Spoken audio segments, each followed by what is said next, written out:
Balo ako'y tumanda, naisip ko, sumasakit yung ipin ko rito. Ngayon pala ako ginawa ng Diyos, isang ipin lahat dire-diretso. Pag sakit mo, di lahat yung bubunutin, bungal ka na. Kaya pala ako marami ipin. Tama o hindi? Kaya nga marami ipin eh.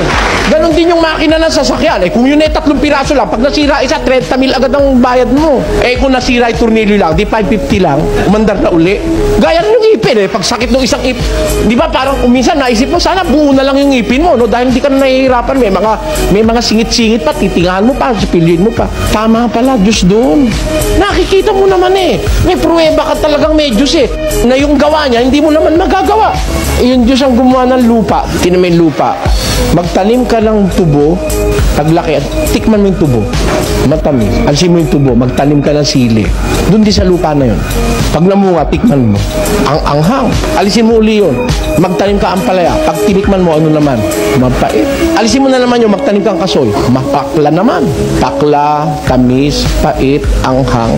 Lahat nandun sa lupang nila ginagay ng Diyos eh. Sino magpapaliwanag sa akin nun? Ba't saan nakakuha? Tikman mo yung lupa. Wala namang anghang, wala namang pait, wala namang tamis. Ba't nagkatamis? Doon lang sa isa-isang lupa kinuha, iba-iba lasa eh. Kung walang Diyos na may gawa niyan, paano naman nagkaganyan yan? Di mo naman magawa yan. Basta maglitaw ka na lang ng anghang. Anghang na. Wala naman.